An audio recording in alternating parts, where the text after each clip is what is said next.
Welcome back to Torah in 10. I'm Jody Burkell, and I'm so excited to be here with you again. What's the life-changing idea Rabbi Sacks of blessed memory teaches us this week? In any relationship that matters to you, deliver praise daily.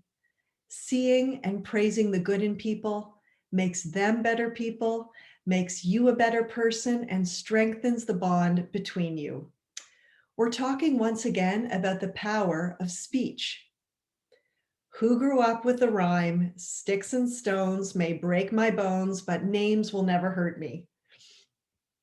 As children, we sung this song, but as adults, we know how false this is. In fact, bones that break heal, but words, they may never leave us. Many of us walk around carrying the wounds of the words spoken to us as children into adulthood, which stunts our growth and holds us back from reaching our potential. It's interesting, and Rabbi Sacks notes that these two parshas, this week's and last week's, are spending a lot of time on the theme of the skin disease known as tsaharas. The sages were confused. Why the focus at length on such a condition? If the Torah is not a medical book, but a book of law, morality, and spirituality. The answer they gave was that tsaharas was a punishment for lashon hara, for evil, hateful, or derogatory speech. Our sages spoke so strongly about lashon hara more than any other offense. They said that it's as bad as committing the three cardinal sins: idolatry, incest, and murder. Why are words treated with such seriousness in Judaism? Because Judaism is not only a religion of holy places, holy people, sacred times, and rituals. Judaism is a religion of holy words. With words, God created the world, and God said, "Let there be," and there was. Through words, God communicated with human beings. In Judaism, language itself is holy. We call Hebrew Lashon HaKodesh, the language of holiness. That's why Lashon Hara, the use of language to harm, is not simply a minor offense. It involves taking something holy and using it for the purposes of unholiness. Rabbi Sacks says it's a kind of desecration, and we can see why.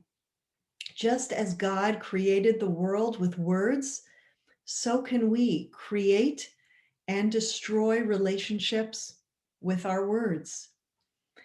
In much of my study, I've heard countless times about Lashon Hara, but very little about the commandment for Lashon Tov, good speech.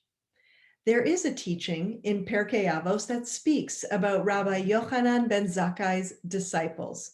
Including in this principle is the idea to raise up many disciples. So how do you create many students? How do you inspire people to reach their potential? The answer is to do what Rabbi Yochanan did. He raised up his students by praising them, but not general praise, very specific, focusing on their individual strengths. I remember learning about this idea when my first son was born. This idea of praise was a large focus of our parenting then, as it is now. But now we know a lot more about the effects of praise, both positive and negative. You see, there's a difference between general praise, saying to our kids, "I love you," and saying, "I love the way you are so thoughtful with others." When a compliment is too general, it doesn't mean as much.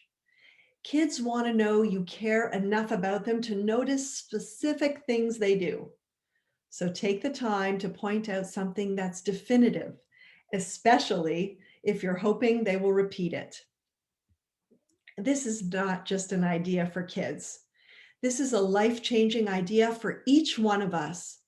By praising those around us daily, specifically, and sincerely is an incredibly powerful way to build connections and deepen our relationships.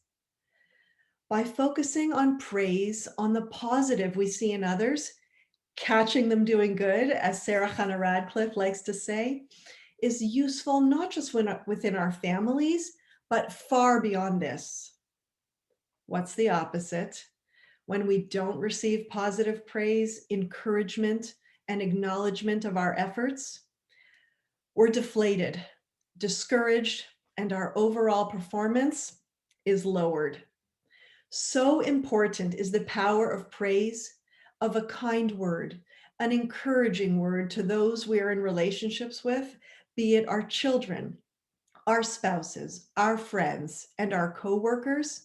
It can quite literally transform our interactions and our desire to do more of what we're praised for.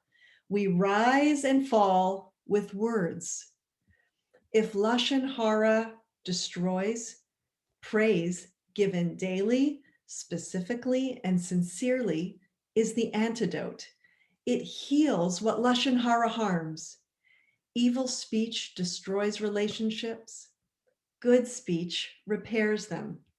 So, in any relationship that matters to you, deliver praise daily. Rabbi Sacks teaches us seeing and praising the good in people makes them better people, makes us a better person, and strengthens the bond between us.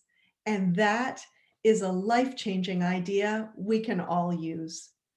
Please share and subscribe to the channel, and I look forward to learning together next week. Thank you so much.